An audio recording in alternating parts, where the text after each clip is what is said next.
Gabby Petito was trying to create a life as an influencer documenting her van adventures with her fiancé Brian Laundrie. Unfortunately, she would become famous for all the wrong reasons when Brian returns home with no sight of Gabby. The missing persons case garnered more interest than any other case of its time. The internet went wild, posting conspiracy theories as the search for Gabby vamped up. Watch to find out how one couple's YouTube video led police to Gabby. Gabby Petito moved from her home state of New York to live with Brian and his parents in North Port, Florida in March 2019. At the time, she and Brian both worked at Publix but quit at the beginning of the COVID-19 pandemic. In late 2019 they traveled across the country, and in July 2020 they became engaged. Later that year, in anticipation for another trip, Gabby purchased her now infamous Ford Transit Connect van that was converted into a camper. In June 2021, Gabby packed up her van to begin traveling with Brian, unaware that it would be her last. 2 months later, Gabby would post her first and only YouTube video documenting their adventures. Everything seemed to be going fine, but when Brian returns home in Gabby's van with her nowhere to be found, a horrifying story starts to unravel. 2 people went on a trip, 1 person returned, and that person that returned isn't providing us any information. On September 11th, her mother files a missing persons report after not hearing from her daughter since late in August. It was revealed Brian returned home on September 1st in Gabby's van without her. Brian quickly becomes a person of interest, and large crowds begin to surround his house demanding to know where Gabby is. Right now this is a missing person case, all right? And our focus is to find Gabby. My focus isn't to bring Brian in right now, it's to find Gabby. Brian is exercising his constitutional rights, and I have to respect that. But as of right now, the focus is finding Gabby. Well, she's been missing for 2 weeks and could possibly be in danger. Why does he get the privilege to tell you no, that he's not coming in to speak to you? Because the Constitution protects that. He refused to answer any questions and would soon disappear himself. The police had surveillance on his house and saw him leave on the 13th and then saw his car return on the 15th and a person who they believed to be Brian enter the house. On the 17th he was reported missing by his parents, who have not seen him since he left on the 13th. Police realized that the person who returned was not Brian but in fact his mother. With a manhunt underway for Brian, police are still appealing for information on Gabby's whereabouts when it is revealed a series of disturbing incidents happened leading up to her disappearance. On August 12th, a call to 911 comes through describing the first of a series of disturbing incidences with the couple. And I'd like to report a domestic dispute in Florida with a white van, Florida license plate, white land, gentleman, about 5'6", beard.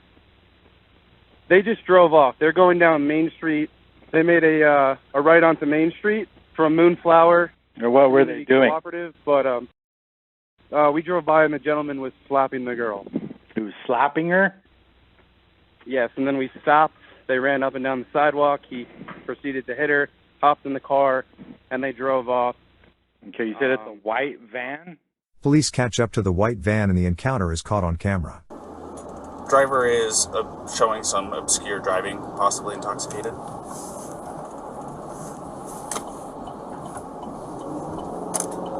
Currently doing 45 miles an hour.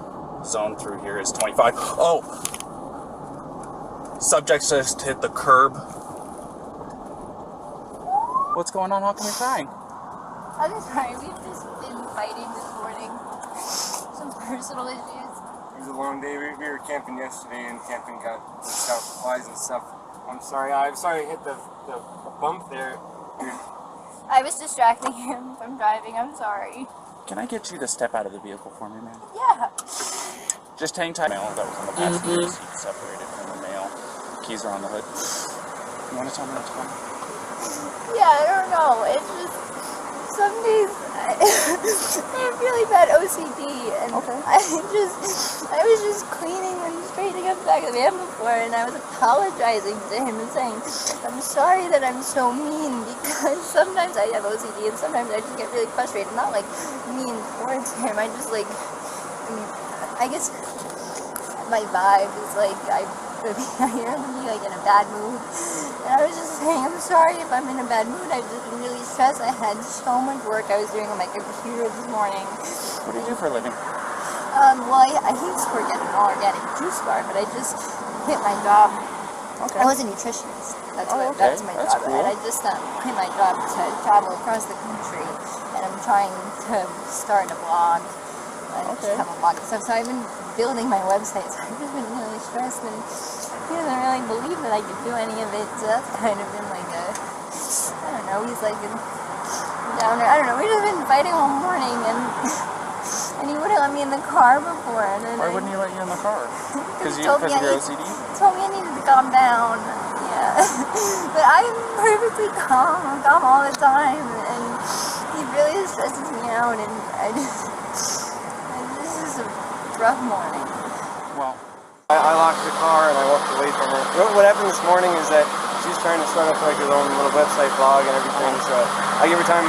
And we really had a nice morning, if anything. But she just got worked up because we were trying to get going and get our day going because we want to go hike arches before the Sunday time. okay.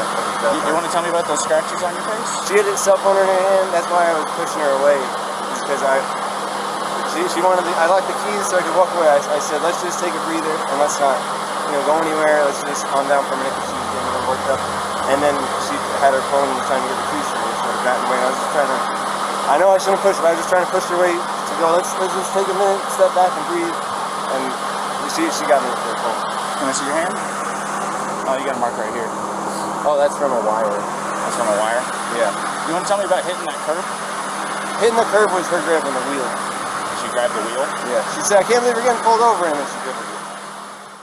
The police interpreted the situation as a mental breakdown as opposed to a domestic dispute, and no arrests were made. The police had the couple separated for the night, Brian in a motel and Gabby in her van. On August 25, Gabby's final contact with her mother and last posts on social media occur. In the following days, fellow campers would later come forward and say they saw Brian acting strangely and that he was by himself. One woman's tip-off to police helped them zone in on where to search for her. On August 27, a text from Gabby's phone to her mother saying, "Can you help Stan? I just keep getting his voicemails and missed calls." This message raised red flags for her mother, because she would never call her grandfather by his first name.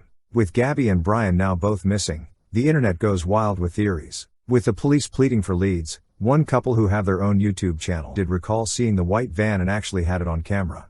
On August 27th, 2021, we got camera footage going through the Grand Tetons Park around 6 to 6:30 p.m. And we came across a white van that had Florida plates, a small white van. We wanted to include this in the video just in any way that we can help and get this out there to be able to find Gabby Petito. They posted the footage online and internet sleuths enhanced the footage to try find any clues. One person found that Brian was actually in the van when they passed it and closed the door as they approached. So you're going to start seeing it close here in a second. Watch, it's going to start closing. Watch very carefully. Right in the center of the screen, right now. There it goes. It's starting to close. Boom. Closed. Okay? Did you get that? And right at the back, you can see right there, right at the base of that ladder, you'll see there are definitely two sandals there. With this information, the police searched the area surrounding where the van was spotted and Gabby's body is found on September 19th. It is also noted the tarp that was kept on top of the van was not on it in the footage. Her death was revealed to be by strangulation. On October 20th, after weeks searching for Brian, human remains are found along with some personal items. His death is ruled a suicide from a gunshot wound to the head. Found with Brian was his notebook detailing why he was ending his life. He alleges she was in pain from an injury she sustained at the creek and he ended her life. He said he wasn't ending it due to fear of punishment, but rather he could not live without her. The Petito family sued Brian's parents for hindering the search for Gabby after they refused to talk to police or disclose Brian's location. They also launched a lawsuit against the Utah police alleging that they could have prevented her death when they stopped them earlier in the domestic violence case. Could the police have prevented her death? That wasn't a traditional stop, to say the least.